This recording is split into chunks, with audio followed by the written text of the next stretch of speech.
Obrigada, boa noite. Boa noite a todos presentes, a todos que estão no Instagram, meu pai e minha mãe, que estão me assistindo aí de longe, de São Paulo. Pessoal, primeiro eu gostaria de agradecer. Deixa eu colocar aqui que eu já estava me esquecendo, tá ligado? Pronto. Prontinho, obrigada, querida. Eu queria agradecer imensamente a Iracema pelo convite para estar aqui hoje. É uma parceria aí de longos anos, né, Iracema? E eu fiquei um tempo fora de Salvador, a primeira vez que eu estou aqui de volta presencial, então tem uns 6 anos que eu não venho aqui, mas fiz aí na pandemia algumas participações online. Então, uma alegria muito grande poder, né, de novo, humano, físico, corpóreo. Claro que o distante a gente também é corpóreo, mas físico aqui é diferente, né? Então, eu gostaria primeiro, antes de a gente iniciar esse tema, né, que é amar em vida para amar apesar da morte. Caminhos do luto. Antes de falar disso, eu gostaria de dedicar essa palestra hoje a Guilherme Santos de Andrade, que faleceu ontem aqui na cidade de Salvador de uma forma muito triste, muito complexa. Então, a Guilherme e a família de Guilherme, todo o meu respeito e todo o meu sinto muito a vocês pelo que aconteceu. Também dedico a todas as pessoas enlutadas, né? Aqui temos muitas, tem algumas que eu conheço, pessoas queridas que estão aqui hoje, que perderam os seus amores recentemente, então eu dedico a essas pessoas que eu amo, né? E a todos aqueles que, gente, coletivamente na humanidade, né, perderam os seus. Nós temos aí, para a gente falar de luto, antes de qualquer coisa, o entendimento de que temos um luto coletivo. Nós vivemos um luto coletivo desde 2020 e estamos ainda nele, né? Estamos atravessando, porque o luto é uma travessia que não tem um tempo determinado. E a gente se abalou de todas as formas possíveis. A gente perdeu o nosso convívio, a gente perdeu o nosso espaço físico, né? Até andar na rua era diferente quando a gente voltou, né? A poder andar na rua. Então, quando Iracema diz a gente está recomeçando aqui no centro, a gente está recomeçando na vida, no mundo, depois de passar por um agravamento muito grande da pandemia e hoje ainda atravessando todos os efeitos dela. Quero aproveitar para agradecer muito a figura da pessoa de Iracema. Quer o microfone? Muitos ensinamentos que eu aprendi aqui. Eu não sou espírita. Iracema sabe que eu não preciso ser, mas sempre venho aqui, sou simpatizante, e as coisas que aprendi aqui, que aprendo aqui, sou muito grato. E quero dizer aqui muito obrigado, porque aqueles 3 primeiros meses da pandemia, eu não sei se está todo mundo aqui, mas especialmente aqueles 3 primeiros meses, você vê tudo fechado, sem poder sair da rua, sem nada. Ali eu pensei que eu ia desencarnar. Então, para mim foi muito difícil. Eu sou muito grato aos ensinamentos que eu aprendi aqui desde 2012. Então, eu aprendi aqui. Com a doutrina dos Espíritos, eu sou muito grato por isso. Olha isso, cara. Que bom esse registro, né? Gratidão a quem auxilia tanto, como o Iracema, o Centro Fraterno, todos que trabalham aqui. Então, a gratidão sempre nos nutre, né? Um lugar muito especial. E, gente, assim, falar de luto nesse momento é um desafio para mim também, né? Assim, passei por esses processos como vocês e é muito difícil falar disso, né? Falar de morte, eu sempre digo, tem algumas ex-alunas minhas aqui que fizeram disciplina de psicologia da morte na UFBA, que eu leciono, e sabem que a minha trajetória com esse tema é uma trajetória difícil, né? A gente não vai estudar aquilo que a gente lida bem, a gente vai estudar aquilo que geralmente nos intriga em algum lugar, né? Então, eu acolhia pessoas durante algum tempo que morriam nos cuidados paliativos como psicóloga e precisei me aprofundar nisso para falar, meu Deus, eu preciso entender o que é isso, para além dessa visão ocidental que a gente tem de morte apartada da vida, de morte como não sendo participante desse viver, né? Então, quando a gente fala de morte, a primeira coisa que a gente precisa lembrar, e para falar de luto eu tenho que falar de morte, e morte de qualquer coisa, situações, eventos, relações, pessoas que partem, um animalzinho, né? aquele emprego que eu não consegui, aquela frustração que eu tive. Todos os dias a gente nasce e morre continuamente. Então, quando a gente vai falar de morte, a gente precisa lembrar que ela não é o contrário de vida. O contrário de vida não é morte. O contrário de morte é o quê? Alguém aventa aí? Alguém imagina que é o contrário de morte? Nascimento. Então, a vida é todo esse processo que se inicia no nascimento e finda no morrer. Então, quando a gente pensa no quanto a morte é difícil, não é porque ela é difícil mesmo, porque ela é. É também por uma série de concepções históricas, sociais, que a gente vai carregando ao longo do tempo, em diversas culturas, que vão trazendo um entendimento de que ela é mais um problema ainda do que já é. Né? Como, por exemplo, não poder falar dela. Quem aqui senta na mesa de um restaurante e fala, vamos falar sobre a morte? Vamos refletir sobre? Ninguém vai querer falar sobre. Falava, não, você é uma pessoa mórbida. Né? Não vamos falar disso. Então, algumas pessoas até dizem assim, Rosita, a morte, ela não é tão naturalizada, mas é sim, porque nos programas de TV, aqueles programas que a gente torce e sai sangue, aqueles programas mostram ali na hora de almoço as coisas. Eu falo, aquilo não é naturalizar, tornar a morte parte da vida, aquilo é espetacularizar a morte. É quase que um filme que se assiste, né? Então, tornar espetáculo não traz para próximo da gente. Só que aí, em algum momento, a gente perde alguém. Em algum momento, a gente vê alguém perder alguém e o impacto é imediato. Né? Então, falar desse tema é difícil, né? Então, para entender um pouco que nós não temos concepções que são apenas opiniões nossas sobre, ai meu Deus, eu tenho dificuldade de lidar com a morte, todo mundo tem.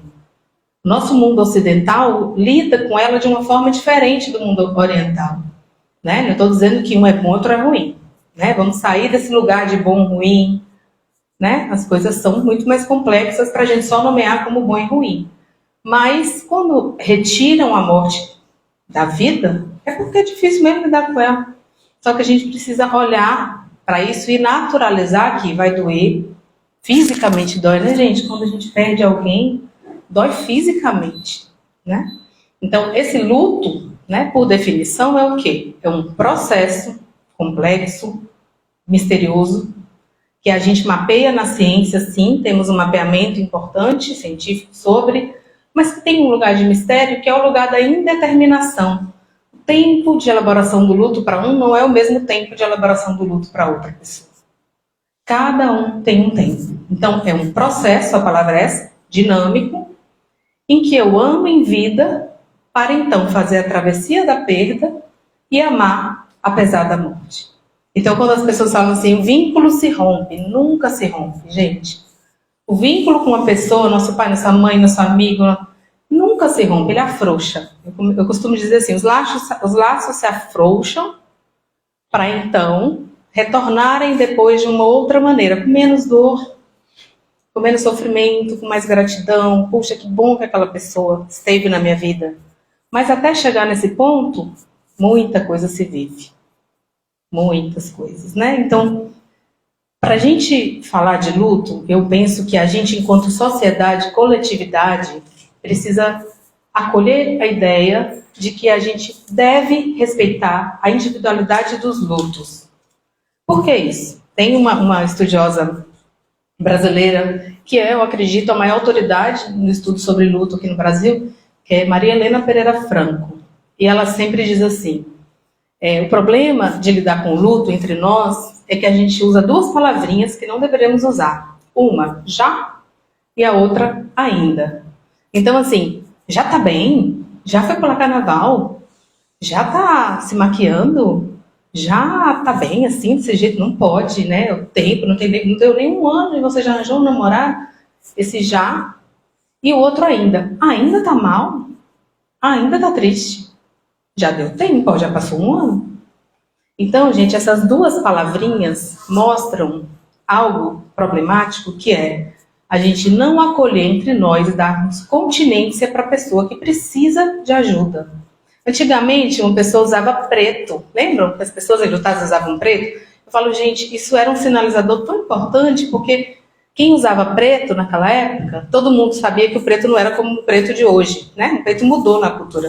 Então, alguém que era visto de preto sinalizava para a sociedade que eu estou enlutado, estou enlutada. Então, não me machuque mais, não me trate mal, cuide de mim, porque eu já estou dolorida aqui, ó, uma ferida aberta. Hoje nós perdemos essa sinalização. Hoje em dia, em Salvador, a gente não sabe quem morreu, se não for no nosso bairro. Às vezes morre alguém no nosso prédio e a gente não sabe. Perdemos esse senso comunitário. E perdemos também a noção de quem é que está ou não está enlutado. Por isso que é importante, às vezes, a gente fazer essas buscas teóricas para a gente começar a entender que é preciso cuidar, né? A gente precisa cuidar um dos outros nesse lugar do luto, né? Porque é uma travessia difícil. É uma travessia difícil, né? A gente sabe que tem aí uma série de perguntas que fazem, né? Ah, mas Rosita, tem teóricos aí dizendo que acima de 15 dias de sofrimento tem que medicar. Não necessariamente, né? Tem divergências sobre isso. Mas, se for preciso medicação, não tem por que não usar. Tem cada caso ser avaliado na sua particularidade. E o entendimento de que a gente vai buscar auxílio do psicólogo, do psiquiatra, do centro espírita, da igreja católica, enfim, aonde você for encontrar alento espiritual, naquele grupo aqui que um conhece o outro, né? Porque as religiões, elas trazem muito esse caráter de amparo uns dos outros, né? Poxa, eu sei que você perdeu alguém muito importante, o que eu posso fazer por você? Então, pensar no luto, gente, é pensar primeiro nessa característica individual, da gente não cobrar das pessoas aquilo que elas não têm para dar. Porque quem está enlutado está desconectado até de si mesmo. Porque vai precisar passar por uma reparação da perda daquela pessoa que não está mais ali fisicamente, que está ali na inteireza do nosso ser, né? Quando a gente perde alguém, essa pessoa deixou em nós os ensinamentos, o afeto, uma história, lembranças. Essa pessoa deixou quem nós somos. Mas a perda física é concreta, a pessoa não está mais aqui. E aí, o que eu vou fazer com essa perda física? Então, a gente fala, inclusive, que a característica do luto vai depender muito de uma série de fatores que a gente denomina de mediadores do luto. O que são mediadores do luto? Uma infinidade, gente, são muitas variáveis que vão tornar aquele luto mais ou menos complexo. Como, por exemplo, se a pessoa que eu perdi era a sustentação financeira da família, se a pessoa que eu perdi era o meu maior vínculo amoroso, né? Era uma mãe, era um pai, era um filho, era um irmão. A natureza desse vínculo torna isso mais difícil. Se eu tenho filhos pequenos para criar, no momento que eu estou ali, esfacelada, essa criança demanda. Então, ter crianças pequenas no momento do luto e não ter aquela vizinha que vai ajudar e falar, deixa eu ficar com sua criança aqui, hoje, para que você possa chorar sua dor, né? Porque a gente sempre diz que o luto tem várias fases, né, dele, mapeadas na ciência, mas hoje a gente resume, o modelo mais atual é chamado luto dual. Então, o luto ele vai oscilar. Uma hora eu estou vivendo a minha dor, a minha perda, chorando, sofrendo, sentindo, deprimindo às vezes, né? Mas em outro momento eu vou reparar, que é o quê? É a hora que eu tenho que resolver as coisas. Eu tenho que levantar para cuidar da minha filha pequena. Porque apesar da minha dor, ela precisa de cuidados. Que eu tenho que ir trabalhar. Apesar da minha dor, eu tenho que trabalhar. Então o luto vai oscilar entre essas duas instâncias. De reparação, e tem gente que tem tanto a reparar, que não tem tempo de chorar e sofrer a sua perda. E aí esse luto vai se estendendo. E aí ele pode se complicar. Antigamente chamavam de luto patológico, né? Hoje o termo é luto complicado, que é aquele luto que a gente não conseguiu ainda fazer essa travessia, se permitir chorar, ou o ambiente social não autorizou a gente a chorar e sofrer, né? Porque tem lugares, gente, eu vejo, por exemplo, pessoas que são vistas como aquela pessoa forte da família, a sustentação da família. E aí, para essa pessoa se autorizar a sofrer? Se está todo mundo pedindo dela aquela força que sempre teve, essa pessoa também precisa. Em algum momento a gente precisa falar assim, mãe, pai, irmão, chora, sofre, né? Alguém aqui vai ter que se tornar força para você poder chorar a sua dor. E a gente poder dar essa mão, né, gente? Porque atravessar o luto sem nos dar as mãos é muito difícil. Né? Então, assim, por que é importante isso? Porque às vezes é um vizinho que você nem conhece direito, mas você sabe que perdeu alguém, oferece alguma coisa. Dá a mão de alguma maneira. Tem alguma coisa que eu posso fazer por você? Né? Porque às vezes também a gente quer oferecer ajuda com a perspectiva de que nós temos a ajuda certa para dar. E a gente não pergunta para a pessoa de que forma você pode e quer ser ajudada, para eu ver se eu posso te dar ajuda dessa forma. Né? Então são coisas assim, detalhes que fazem diferença, sabe? Levar uma flor, levar um vasinho de planta, olha, queria te passar aqui para te dar esse vasinho de planta, levar um bolo, uma comida. Gente, comida é afeto, né? Então é preparar um prato, pegar um pedacinho daquela coisa que você fez, bater na porta da vizinha e falar, poxa, eu fiz um bolo aqui, eu queria te oferecer um pedacinho, você aceita? Tudo isso, gente, é a delicadeza da vida, é a poesia da vida. O que é poesia, né? É a gente trazer beleza para o viver. É a gente poder tornar as relações mais bonitas. Como é bom ter gentileza, não é? Como é bom olhar para uma pessoa e sorrir, e chegar para ela e apreciar algo nela, e falar, puxa, que bonito o seu cabelo, que bonito esse brinco que você usou, você está tão diferente com isso aqui. Isso eleva o ânimo de uma pessoa. Então, falar de luto, eu penso que acima de qualquer entendimento teórico, porque esses a gente busca nos livros, nos artigos e tal, é a gente entender a humanidade de atravessar o luto. E a humanidade de atravessar o luto não é a gentileza apenas com as pessoas. É a gentileza com a gente também. Porque às vezes a gente é tão atroz, né? A gente se cobra tanto, se chicoteia tanto. E por que você está sofrendo ainda com esse luto? Ainda? Levanta, mulher. Calma, né? A calma que a gente às vezes sabe tanto ter com o outro, porque nós somos, aqui tem muitas mulheres, né? E não só as mulheres, mas a dimensão de homem que cuida também, porque os homens hoje estão aprendendo a se apaziguar com o lugar do cuidado. Quer cuidar, quer ajudar, mas e a gente se ajuda? E a gente se acolhe ou a gente fica no já ou no ainda? Né? Dizendo, menina, você já está bem? Gente, eu atendo, né? Eu sou psicóloga clínica e eu atendo pessoas que sentem culpa e faz parte do processo do luto, culpa porque colocou um brinquinho, culpa porque se maquiou. Mas será que eu já posso me maquiar? Será que eu já posso parecer bonita para as pessoas? Será que eu já posso me ver bonita? Porque tem um lugar de dor aqui tão grande que parece que eu estou me esquecendo da pessoa falecida, da pessoa que partiu. Não estou sendo fiel a esse amor de alguém que partiu quando eu aceito ir na festa. E aí a gente se pergunta, né? Ir numa festa, sorrir para uma foto quando a gente não está bem, isso diz sobre o que a gente está passando internamente? Não. A gente é muito bom em julgar, né? O julgamento é um caminho muito fácil de leitura das coisas, né? Mas a vida é muito mais complexa do que esse julgamento rápido que a gente faz das coisas, né? Então, muitas vezes eu vou olhar uma pessoa com uma foto do Instagram sorrindo e vou julgar. E falar, poxa, essa pessoa perdeu alguém ali outro dia. E já está fazendo piada. Gente, até nos velórios, vocês já repararam que nos velórios a gente chora, daqui a pouco a gente ri, daqui a pouco a gente encontra alguém que a gente não vê há um tempão e abraça e lembra das coisas boas da pessoa que morreu e dá risada e depois, ops, não pode rir. Então bora ficar sério. Tem dor, a vida é isso. A vida é esse tudo junto de sentimentos que a gente não precisa necessariamente botar em caixinhas para poder entendê-los, né? É sim, o fato de eu sorrir num velório não significa que eu não vou daqui a pouco me conectar de novo ao lugar da perda, né? Eu vou me conectar. Eu queria pedir por gentileza só, pessoal, se vocês puderem desligar o celular, porque o barulhinho do som chega aqui, tá? Só por gentileza, obrigada. Tira a concentração, obrigada. E aí, voltando, alguém pode lembrar a última palavra que eu falei? Chora, ri, obrigada. A gente chora, aí daqui a pouco a gente ri, e nada disso diz sobre a natureza do vínculo com aquela pessoa, a natureza da dor, e o que vai acontecer na hora que eu colocar a minha cabeça no travesseiro. E aquela pessoa não vai estar do lado da minha cama.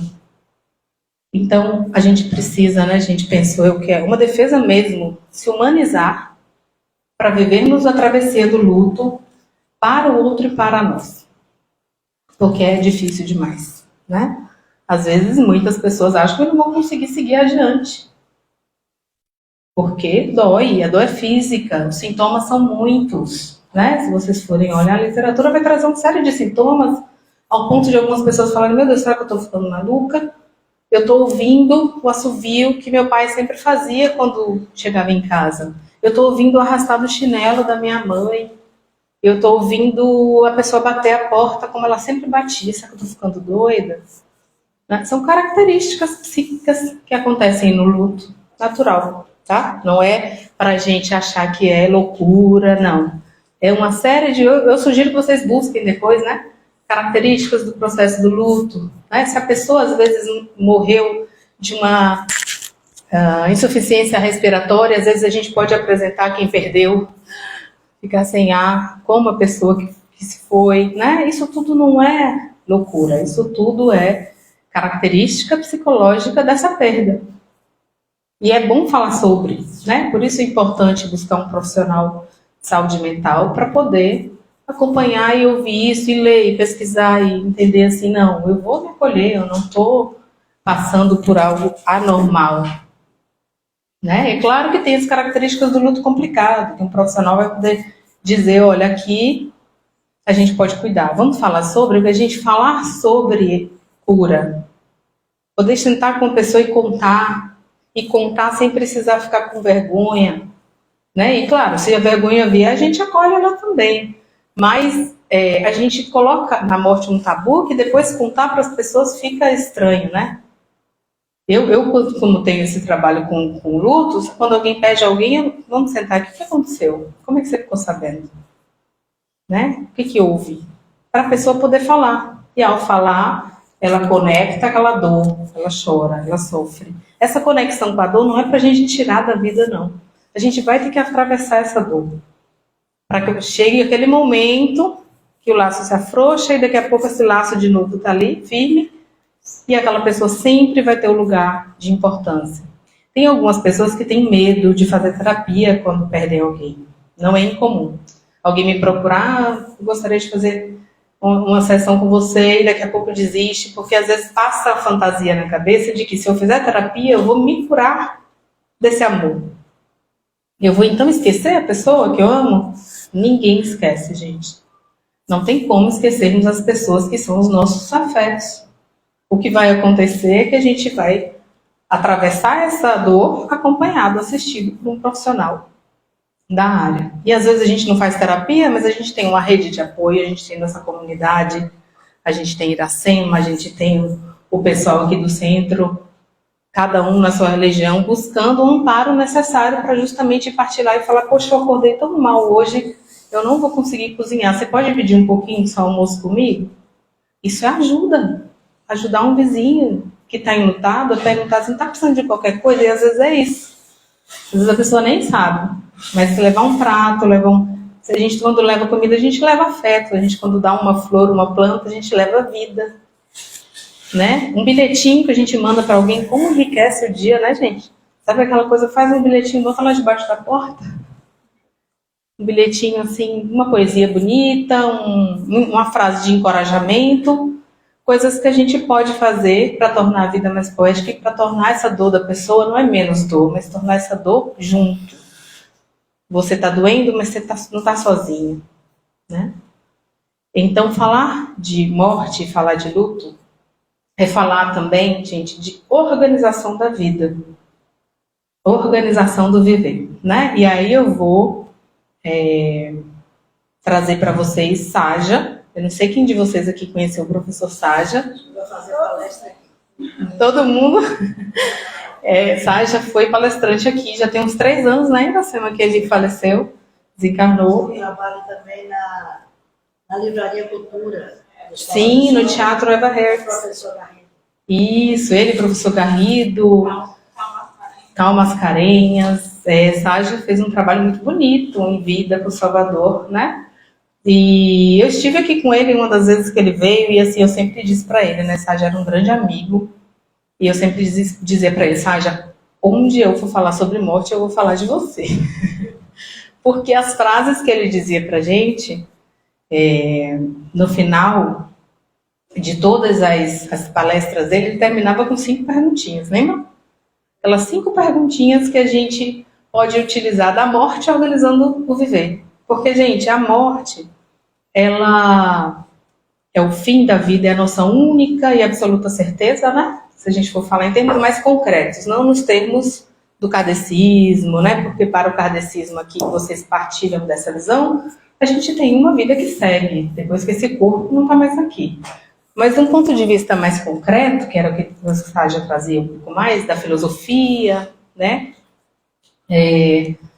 Essa morte, ela finda no momento que esse corpo, a nossa vida, ela finda no momento que esse corpo aqui deixa de ter vitalidade, deixa de existir, né? Então, pensando nisso, a gente pode organizar o nosso presente, o nosso viver. Porque, de modo geral, gente, nós não acreditamos na morte. A gente nutre o tempo todo uma ilusão de imortalidade, e uma imortalidade juvenil.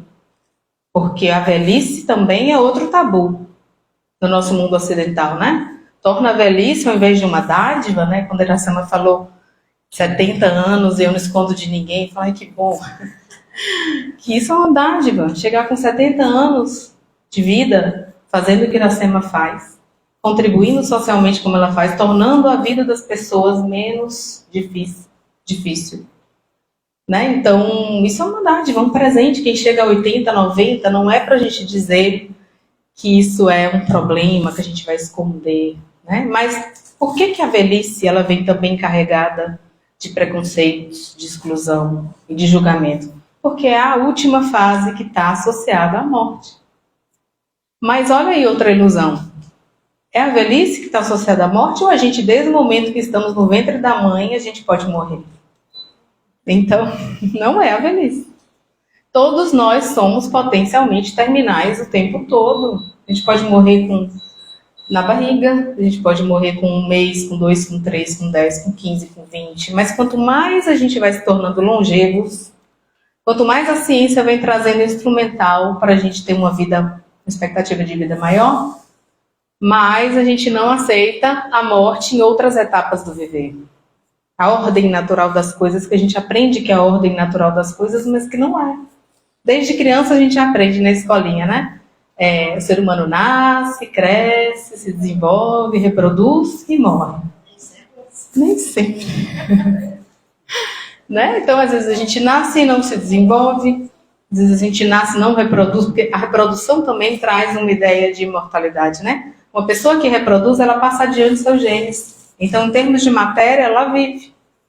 E a que não reproduz sofre uma série de julgamentos sociais também, né? Por que não reproduziu? É a ordem natural das coisas, não é? Não é. Então, no fim das contas, é importante a gente olhar para essa morte como uma potencial organizadora dessa vida e do presente que eu estou tendo.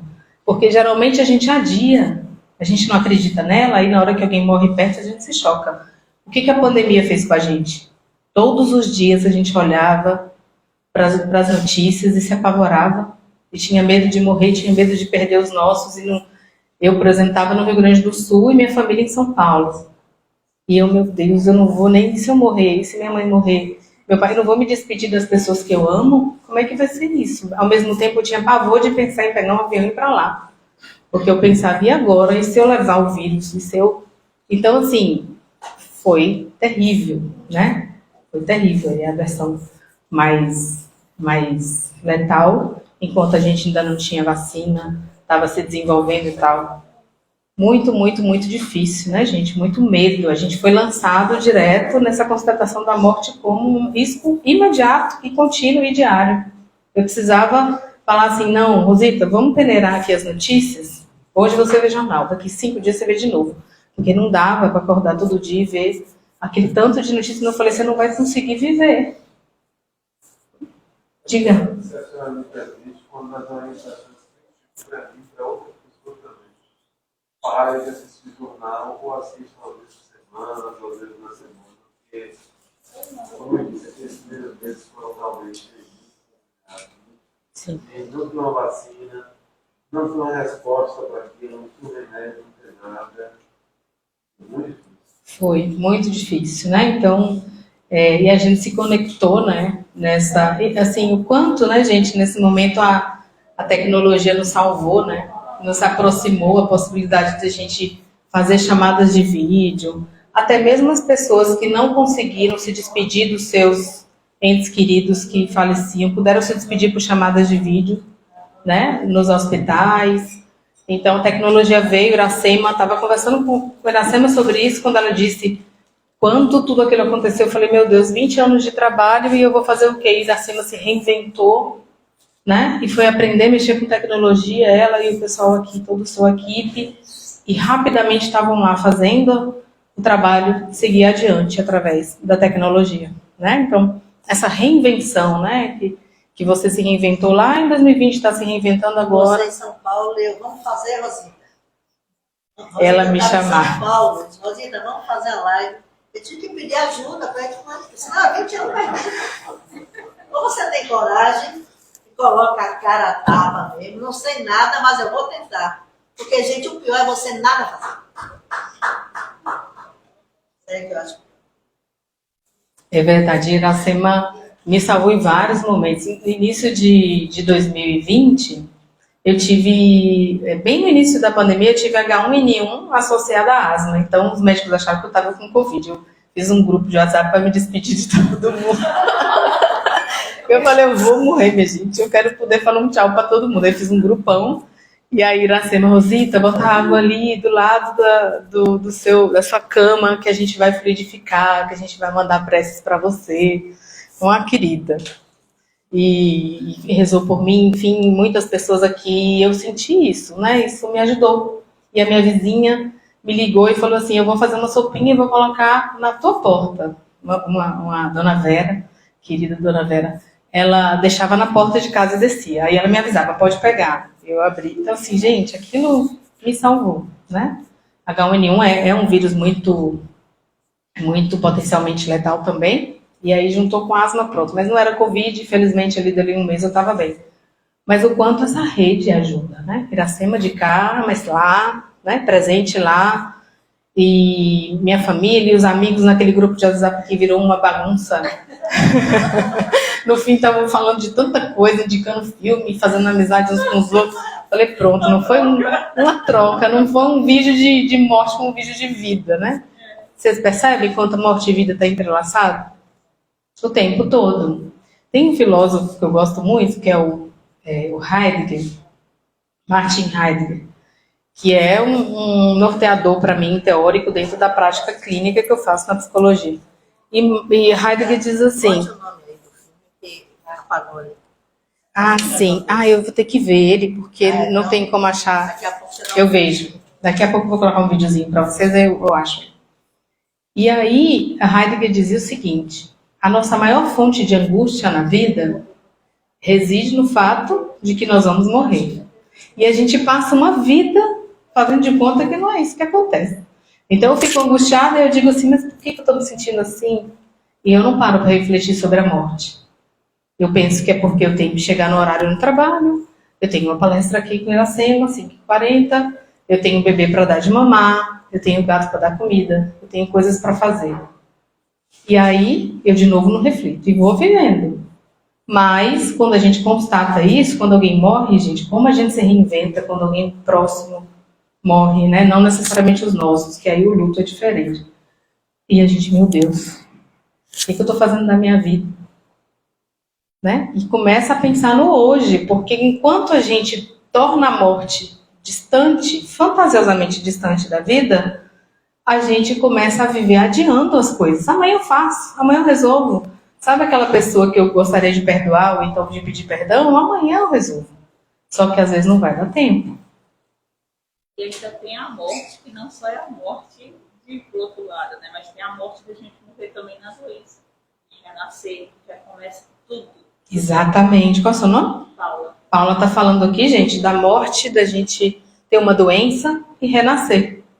Né? Então, assim, a perda da saúde é um luto também que a gente vive, né? Eu perco a minha saúde, eu perco a possibilidade de mobilidade, eu perco a possibilidade de estar bem, me sentindo bem, confortável no meu corpo, e aí a vida vai precisar se reinventar. E quando a gente atravessa e passa por isso, tem uma pessoa que eu conheço aqui que passou por isso, né? Por uma travessia difícil de adoecimento e que superou, e que bom que está aqui.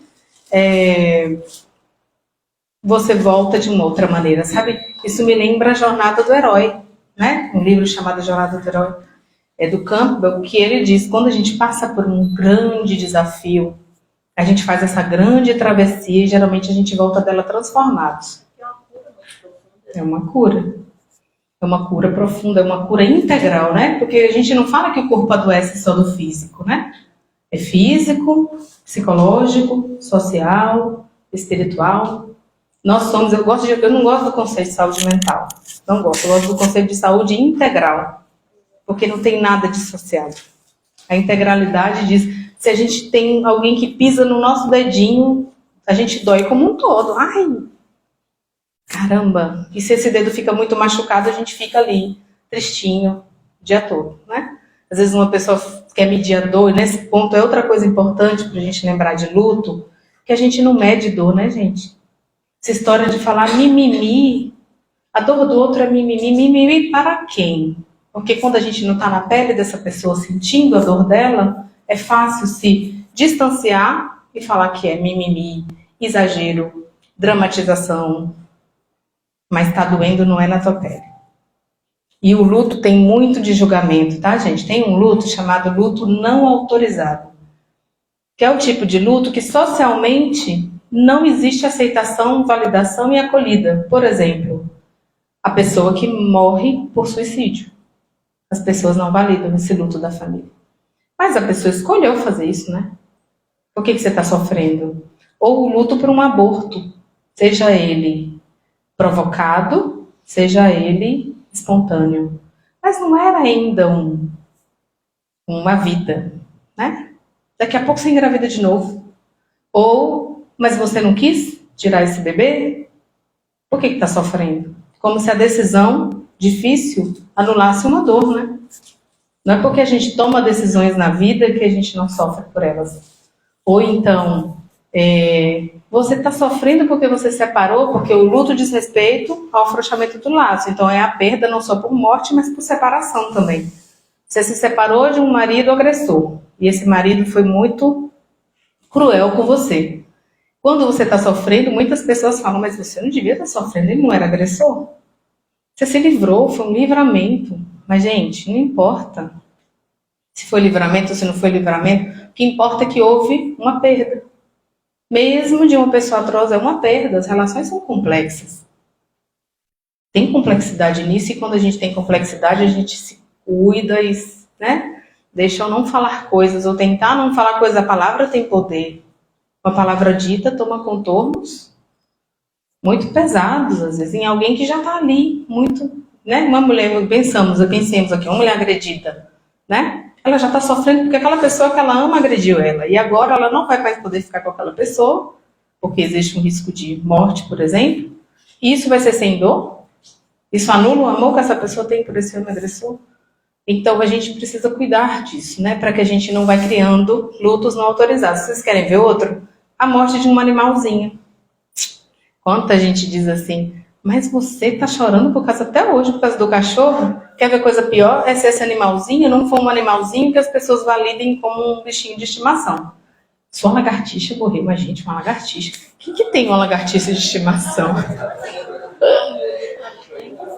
Oi? O amor e o carinho estão envolvidos no nosso O amor, o carinho e o vínculo, porque quem dá sentido ao objeto amado somos nós.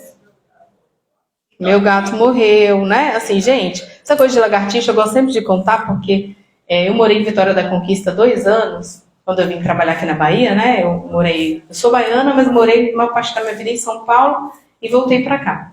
E eu voltei para cá em Vitória da Conquista, começando por lá, fiquei 2 anos lá. E eu chegava em casa, eu morava sozinha, eu chegava em casa e tinha uma lagartixinha aqui desse tamanho, que me seguia. Eu falei, mas gente, ela tá me seguindo mesmo, eu tô ficando maluca. E aí eu ia para um cômodo, ela ia. Eu ia para o outro, ela ia. Aí eu comecei a botar comida para ela. Eu ficava atrás de mosquito.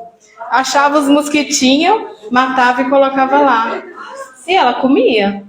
Só que não durou muito tempo. Depois de um mês ela sumiu. Eu fiquei arrasada. Eu falei, cadê a lagartixinha? Meu Deus. Não tá me seguindo mais pela casa. Deu um imprint ali, que é um negócio que eles chamam de... né?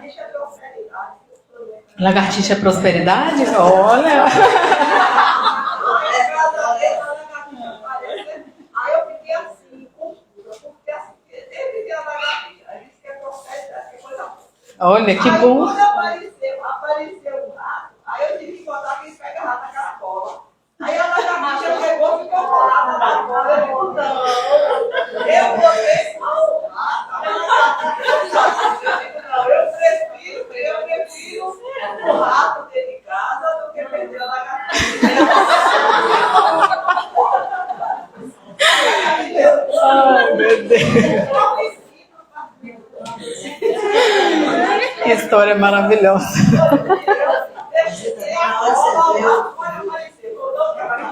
Uhum. Ai, que coisa é, gente, coisa maravilhosa, né? Então, assim, bom saber, viu? Muito obrigada por informar que lagartixa é prosperidade.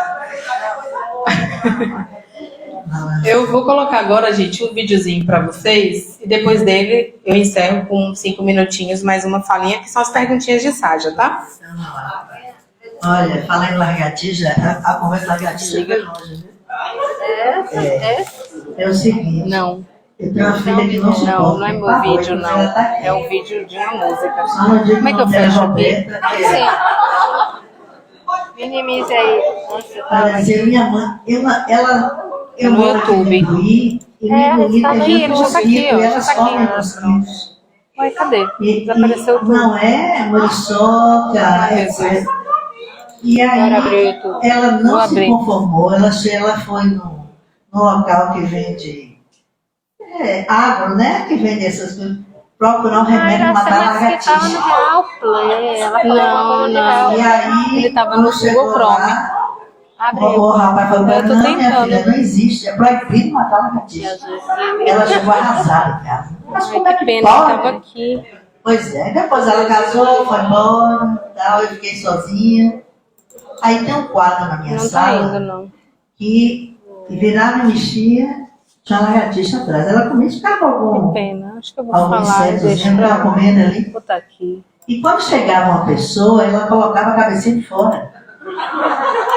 Rapaz, eu não sei o que, mas ela colocava. Um dia meu filho esteve lá, ela aí, olhando. Eu pensei que era aquele que estava associado ao Aí meu filho, tema. mas você tá criando lagartixa? Eu falei, não, é ela que está se criando aí atrás. Ai, gente. Não Não vai dar Aí certo, depois ela não. Tá muito sumiu, lento. você veja, né? Então, quantas coisas a gente não valoriza? E Vou que deixar está pra lá. fora da nossa Deixa lá, alçada peraí. saber o valor. Não Uma tem coisa a gente desejo. sabe, é vida. E que todos nós, somos irmãos, até da lagartixa. Até daquela formiga que a gente vai matar quando passar na nossa frente. Eu acho que Até eu vou daquele deixar pra inseto gente, que porque muita não vai dar gente- tempo. Falta vai. 5 minutos pra acabar. E eu preciso terminar minha Se fala. acabar de tiver aí uma bomba atômica, a palavra são melhores do que nós, arquitetamente falando. Conversa com você agora. Fica à vontade. Dando continuidade, ela Iracema, o vídeo não abriu, mas não tem problema, porque o que eu precisava... Não. então, Mas eu precisava de um tempinho a mais para falar, então vou vou suprimir o vídeo mesmo e vou concluir aqui, gente, com as perguntinhas de Sádia, né? Porque, apesar da dor, a gente precisa seguir adiante. A gente precisa seguir com coragem, né? Não é com força o tempo todo, porque às vezes a gente precisa ser vulnerável. E conexão com a nossa vulnerabilidade não é fácil. É preciso que a gente reconheça esse lugar de vulnerabilidade para dar espaço para esse luto fazer a travessia dele. E aí eu vou fechar com as perguntinhas de Sádia. Sádia fazia o seguinte. Primeira vez que Sádia fez essas perguntas para mim, a gente estava no Porto da Barra, olhando para o mar. E Sádia, eu queria te fazer umas perguntas. E começou. Eu falei, Sádia, não tem mais o que fazer. uma hora dessa fazer umas perguntas dessa, pergunta profunda dessa, ele dei risada. Mas ele perguntava o seguinte: o que eu estou fazendo com a minha única vida? A gente pode ter outras, né? Mas a gente tem que dar conta dessa. O que eu estou fazendo com a minha única vida? Eu estou me nutrindo de quê? De que ideias? De que relações? De que alimentos? De que hábitos? De que leituras? De que filmes? Do que eu me nutro? A gente geralmente usa o melhor combustível no nosso carro, no transporte que a gente tiver, para a gente não parar no meio do caminho. E nós, a gente usa o melhor combustível? A segunda perguntinha: o que eu estou fazendo com a única vida de quem passa pela minha única vida? Por que é importante isso, gente? Não é que a gente está nesse mundo para atender as expectativas da alheias o tempo todo, não, porque isso é pesado, né?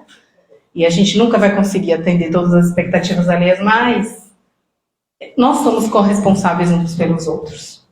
Então, o que eu estou fazendo com a única vida da pessoa enlutada, que eu não entendo o luto dela, não passei por ele, mas que eu posso tornar esse luto mais difícil ainda com o meu julgamento, com a minha atrocidade. Todos nós temos sombra e luz em nós, né? Então nós podemos ser bons em muitas coisas, mas também temos a nossa sombrinha aí, de às vezes ser cruel, que isso faz parte da vida humana. Isso não é certo ou errado, isso é, né? Nós somos assim. Então, nós somos corresponsáveis uns pelos outros, e às vezes a gente é um pouco atroz, porque dada a natureza da nossa relação e as expectativas que temos dessa relação, a gente tiraniza o outro. Você é minha mãe e me deve tais coisas. Você é meu pai e me deve tais coisas. Você é meu irmão, meu marido, minha filha deve. Ninguém deve nada, né? A ninguém. A gente pode coexistir, tentando fazer essa vida melhor nessa coexistência. Mas dever, pai e mãe não são heróis. São humanos, falham. E às vezes o filho, né, coloca o pai e a mãe na redoma e assim, minha mãe e meu pai não podem falhar comigo. Podem e vão te ensinar ao falhar, que você também pode falhar e vai falhar. Então, a gente às vezes tiraniza e quer que as pessoas sejam extensões da nossa expectativa, extensões do nosso desejo, sem entender que essas pessoas são elas mesmas e elas carregam trajetórias de vida, às vezes difíceis. As pessoas que são pais e mães são os pais e mães que conseguem dar conta de ser. Né? Perfeição não existe, só existe perfeição, segundo Freud, na morte, que é onde nada falta. Enquanto a gente está vivo, estamos faltando. Está faltando sempre alguma coisa, e isso faz parte da vida e a gente vai morrer com a falta mesmo. Por isso até que se fala sobre o amor, né? Quando a gente ama alguém, a gente espera tanto que essa pessoa complemente a nossa falta. Essas histórias todas de metade da laranja, de tampa na panela, não existe, isso é ilusão, ninguém nasceu perfeito para ninguém. É investimento, relação a investimento contínuo, labuta, lapidação, comunicação, resolução de conflito, né?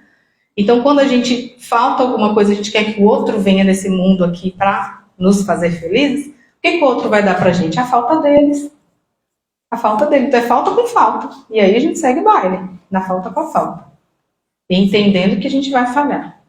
Certa vez eu ouvi de uma pessoa muito querida, minha ex-orientadora de mestrado, disse assim: é engraçado quando a gente diz assim que as pessoas que nos amam nos traíram, né? Poxa, minha mãe me traiu, foi desleal. Meu marido me traiu, meu irmão me traiu, a pessoa que eu mais amo me traiu, portanto não me ama. Ama e erra. Porque você vai esperar a traição de quem? Do inimigo? Quem vai nos trair, em termos de deslealdade, de errar, são as pessoas que nos amam e que a gente ama. E vai amar apesar do erro grave. E a gente vai precisar se entender, quando é possível se entender, porque às vezes não dá. Mas a gente aprende que deveria, né? Buscar o entendimento. Então, a gente vai buscar se entender, aceitando e acolhendo as nossas vulnerabilidades e as nossas dimensões errantes, humanas. Acho que essa palavra diz tudo. Ser humano é ser vulnerável, é ser sombra e luz, é ser polaridades integradas numa só pessoa. Então, precisamos cuidar corresponsavelmente da nossa coletividade. Não só família, bairro, comunidade, país. Tem eleição aí em outubro, né? Cuidado com o voto que a gente tem. E aqui eu não vou fazer apologia a ninguém, claro, mas cuidado, né? Estude, leia, ouça, converse. A nossa representatividade é coletiva. O que o país passa, a gente passa junto. A queda de um é a queda de todos. Um que se levanta, todo mundo levanta junto. Então, vamos ter cuidado, né? Corresponsabilidade afetiva das nossas relações. A terceira perguntinha. O que eu estou permitindo que façam com a minha única vida? Às vezes a gente se queixa de uma pessoa e não percebe que a gente convida essa pessoa a entrar e errar. A gente não percebe que a gente se relaciona de uma forma que a gente permite. Será que eu estou ensinando para as pessoas como eu quero ser cuidada ou cuidado? Como é que alguém vai saber como é que eu quero ser cuidada se eu não disser? Se eu ficar lá batendo o pé? Não percebeu não que eu estou brava com você? Gente, quem é que tem bola de cristal? A intimidade que a gente tem faz com que a gente consiga ler os comportamentos das pessoas que a gente ama e se relaciona. Mas a intimidade não dá tudo. Por que não dá tudo? Às vezes a pessoa não percebeu naquele dia porque ela está tão atarefada que ela não percebeu que você está brava. Então, por que a gente não usa o bom português, a comunicação, para dizer eu me sinto triste com você pelo que você fez? Não é você é atroz. Vocês aprender aí, então um terminho que vocês podem estudar e pesquisar se não conhecem ainda, Comunicação Não Violenta. É um livro muito bom de Marshall Rosenberg para ensinar a gente a se comunicar menos violentamente nas relações. Então, quando eu chego para uma pessoa e digo, você é egoísta, eu estou rotulando essa pessoa num lugar de fixação, do qual ela só vai poder fazer o quê? Se defender. Não, eu não sou, você que é não sei o que lá, e aí pronto. Aí não tem diálogo. Aí tem acusações múltiplas, né? Ninguém se ouve. Ninguém para respirar no desconforto que é ouvir uma coisa com a qual não concorda. E só espera o outro parar de falar, agora é minha vez. Né? Então, assim, diálogo é essa dança em que duas pessoas se ouvem e duas pessoas falam sobre seus sentimentos, expectativas, e dizendo, eu me sinto triste quando você faz isso. Não é qualificar a pessoa como ruim, atroz. Eu me sinto triste quando você faz isso. Tem uma crítica que eu adoro, que é a crítica sanduíche. Ela diz assim, fulano, você é uma pessoa tão sensacional, puxa, adoro seus comportamentos, esse. Mas, esse aqui, eu me senti ferida com esse seu comportamento. E aí você fala sobre. E fecha com uma palavra motivacional de, mas eu gostaria de poder te ajudar a repensar isso aqui. Tem alguma forma que eu possa te ajudar? Me sinalize. Então você elogia, critica e fecha com a palavra motivacional. Porque não é que a gente queira mudar ninguém, né, gente? Essa coisa de entrar numa relação para mudar as pessoas é outra atrocidade. Quantas vezes a gente quer mudar algo em nós e a gente não consegue? Faz terapia, faz isso, faz aquilo, vem no centro fraterno. Meu Deus, eu ainda estou repetindo esse comportamento que eu não gosto em mim. Aí a gente vai exigir da outra pessoa que mude. Roberto Crema é um psicólogo que eu gosto muito, que ele diz assim, ninguém muda ninguém, mas ninguém muda sozinho. Nós só mudamos em relação. Então a relação nos convoca ao exercício da dinâmica em que a gente pode se transformar, sabe? Transformar a dor. Que a gente possa transformar a dor nas nossas relações e fazer esse afeto, né? De uma certa forma, auxiliar nessa transformação. Porque o afeto existe, mas ele não é suficiente. O amor nunca é suficiente. Eu sempre digo, né? Não é o amor que sustenta uma relação. São as condições da relação que sustentam a possibilidade desse amor continuar ou não. Respeito, comunicação, né? Solidariedade, cumplicidade, parceria, paciência. E ainda não é seguro. E ainda não é o quê? Seguro. Seguro? Não tem segurança. Não tem segurança, mas qual é a vida que tem segurança? Não é? A gente às vezes quer dar sentido e significado para tudo, gente. Ai, tudo tem uma explicação e não tem. Existe um mistério enorme no viver. E acolher que tem coisas que não vão ser significadas é um passo rumo a entender que nós não temos controle de tudo. Você sabe que Maria Julia Kovacs, que é outra autora da morte, ela diz assim, o ser humano não suporta lidar com a imprevisibilidade, a incontrolabilidade e a impermanência da vida. Eu quero tudo controlar, tudo prever e não aceito que as coisas vão deixar de existir em algum momento, né? Não tem felicidade que dure para sempre, não tem tristeza que dure para sempre. A vida é impermanência. Mas eu preciso dar um passo rumo a entender que vai ser péssimo muitas vezes ficar no imprevisível, vai ser péssimo aceitar o mistério da vida. Preciso não querer, às vezes, explicar tudo. Sabe quando as palavras não dão conta de explicar nossas vivências? Quando eu pergunto assim para uma pessoa, o que você está sentindo? E a pessoa fala, não sei. Aí cai uma lágrima. Mas porque às vezes não sabe? O nosso português ele é bom, né? Para que a gente se entenda e se comunique, mas não é suficiente. O Aurélio, o que está ali na linguagem, em vários idiomas do mundo, ele não é suficiente para que a gente se entenda. Né? Porque ele rotula. E o rótulo às vezes não inclui a ambivalência, a dualidade, a complexidade. E às vezes a gente está sentindo raiva, tristeza, medo, nojo, tudo junto. E aí você nomeia de quê? Né? Então às vezes a gente nem nomeia. Às vezes quando um paciente meu diz alguma coisa assim, eu não sei o que falar. Vamos acolher o silêncio juntos. Né? A gente vai ficar em silêncio juntos. E às vezes esse silêncio fala mais do que o palavrão. Às vezes o silêncio fala mais do que aquele momento que eu falo e nada digo. O silêncio diz muito, né? Às vezes você está do lado de uma pessoa, vocês já exercitaram isso? Ficar do lado de uma pessoa e falar, vamos olhar o mar, e a gente vai ficar em silêncio. Tem gente que não suporta, né? Não é fácil, porque a gente tem uma vida, não é uma ou outra da pessoa, não, uma grande maioria, a gente tem uma vida preenchida o tempo todo, poluição sonora, o tempo todo, som, barulho, preenchimento, TV, rotina, acorda, trabalha, né? Hã? Mas não é difícil. Não, é exercício. É exercício, a gente fala assim, vamos experimentar, exatamente. Vamos experimentar, ficar em silêncio. Tem uma vivência da Chapada, eu sugiro que quem puder ir um dia vá. Na Chapada Diamantina tem um lugar chamado Gruta da Lapa Doce. Essa gruta a gente desce lá, 25 metros abaixo da terra, onde o mar passava, e tem formações de estalactites, estalagmite, coisas lindas. E lá tem um lugar que o guia leva a gente e a gente vai ficar no escuro absoluto. Ele desliga o candeeiro e ele fala, agora vocês vão escutar o silêncio. E todo mundo só escuta a própria respiração. Gente, ele faz... O silêncio tem barulho. Faz... É uma coisa... É muito interessante. Mas assim, sempre tem alguém que fala, bora embora, cadê o rato? Vai aparecer um negócio, uma barata.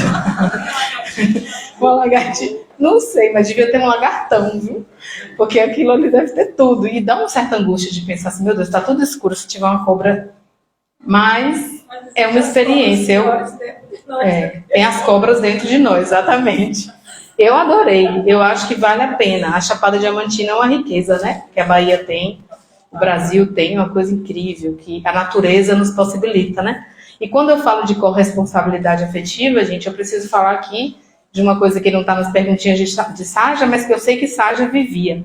A corresponsabilidade ambiental, o respeito com a terra. Nossa mãe Gaia, que não está nesse mundo para nos servir. A gente usa o nome como recursos naturais. Que recurso? Recurso para me servir? Para eu sair destruindo tudo? A lagartixa que eu piso e mato, que eu não. Vocês sabem que eu já tenho um vínculo com lagartixa. Mas a barata... Se a gente olha para essas coisas, eu não piso numa formiga. Se eu vejo, eu pego, levo ela lá para fora. Claro que eu não vou precisar gostar da barata, né, gente? É demais para mim. Mas eu pego ela e levo lá para fora. Boto lá no jardim. Mas na minha casa eu não quero ela. Eu não vou matar. Né? Eu tenho esse entendimento da natureza como ela podendo existir, não para eu autorizar ou não que ela exista. Né? Nós estamos nesse mundo com outras espécies. As plantas têm vida e não são consideradas, a pedra tem vida. Então vamos respeitar esse lugar que nos acolhe, que não está aqui para servir a gente, não está aqui para coexistir com todas as outras espécies, né? A penúltima perguntinha, por que eu não consigo abrir mão daquilo que me faz mal? E aí eu não vou ter resposta. Isso aí é para mobilizar a gente ao longo da vida, nos nossos processos de autoconhecimento, de buscas interiores, né? Por que eu não estou conseguindo largar esse sofrimento? O que dele me nutre? Aonde ele me aciona? O que dele eu estou trazendo de outras gerações, de ancestralidades outras? O que dele eu estou fidelizando com pessoas que são importantes para mim? Porque a gente ouviu uma frase tão legal outro dia que dizia assim, família, mãe e pai é para a gente reverenciar, não para a gente referenciar. Então, significa o quê? Eu honro meus pais, amo, sou grata, Mas nem tudo deles eu tomo como referência. Eu tomo como referência aquilo que é bom para a minha essência, porque eu amo as pessoas, mas eu não preciso ser as pessoas que eu amo para estar fiel a esse amor. Então, às vezes, tem coisa que a gente vai falar, minha mãe aprendeu isso, não foi legal, e eu não vou reproduzir. Porque eu estou entendendo que nem ela queria ser daquele jeito. E eu estou conseguindo aqui refletir sobre isso. Então, mãe, muito obrigada. Mas essa parte aqui, apesar do amor por você, eu não quero repetir que você seja modelo nesse ponto. Isso eu estou falando na nossa conversa interna, não precisa dizer para a mãe, né? Às vezes a gente até diz, mas enfim. E a última pergunta para a gente fechar, que já passamos do tempo. Existe vida antes da morte? A gente pensa tanto em elucubrações sobre a vida após a morte, mas e antes da morte? Eu estou vivendo dentro da concepção que eu tenho do que é viver? Eu estou vivendo isso, e essa concepção é muito particular, né? Estou vivendo a minha vida enquanto eu estou viva? Porque às vezes a gente morre antes de morrer. A gente tem tanto medo de tudo, de se entregar ao imprevisível, de calcular tudo, de uma lógica, né? Calculante, que em algum momento eu começo, eu não vou sair mais, porque aconteceu uma coisa comigo, eu não quero que se repita, eu não saio mais, eu não me relaciono mais. Porque eu me relacionei, nenhum homem presta, portanto, e a gente começa a parar de viver, de arriscar. A vida é uma grande loteria. Se bloqueia, paralisa, e claro, né, gente, quando a gente paralisa, eu pelo menos lido assim, a gente acolhe os nossos momentos de paralisia. Nem sempre a gente tem ímpeto de avançar, de mover como Iracema fez, né? Iracema, 80 famílias dependem de mim, vamos lá. Mas às vezes a gente paralisa. E paralisar, às vezes, é aquele momento necessário para a gente se nutrir de forças para seguir adiante. Tem gente que chega e fala, Rosita, eu estou dormindo demais, né? Estou deprimida, será? Será? Não sei, vamos ver. Às vezes não é depressão. É aquele momento que eu não estou com muita força e agilidade para realizar. Mas eu estou aqui me nutrindo, em posição fetal, quase dormindo, daqui a pouco volta, como uma fênix, né? A fênix é aquela ave que entra em combustão, vira cinzas, depois ela renasce. Né? Do fundo do poço se torna aquela coisa linda, né? Nós temos uma fênix dentro de nós, gente. A gente, quantas vezes nessa vida foi ao fundo do poço e voltou? E todo dia é isso, né? Às vezes a gente tem nossos momentos de tristeza e vai no fundo do poço e às vezes fica lá na caverna um tempão. Depois a gente renasce, reinventados, transformados, como na jornada do herói, acrescentando habilidades e competências novas para lidar com a vida, acrescentando aprendizado, acrescentando afeto. Eu conheci uma pessoa nova, fiz uma nova amizade, encontrei um novo amor. A vida é esse dinamismo que uma grande amiga minha diz assim, os pequenos e grandes milagres acontecem a todo momento, em cada esquina. Às vezes a vida está aqui de um jeito e daqui a pouco, 360 graus de mudança. Né? Então, assim, eu finalizo aqui agradecendo a todos por prestarem atenção, por partilharem comigo desse momento.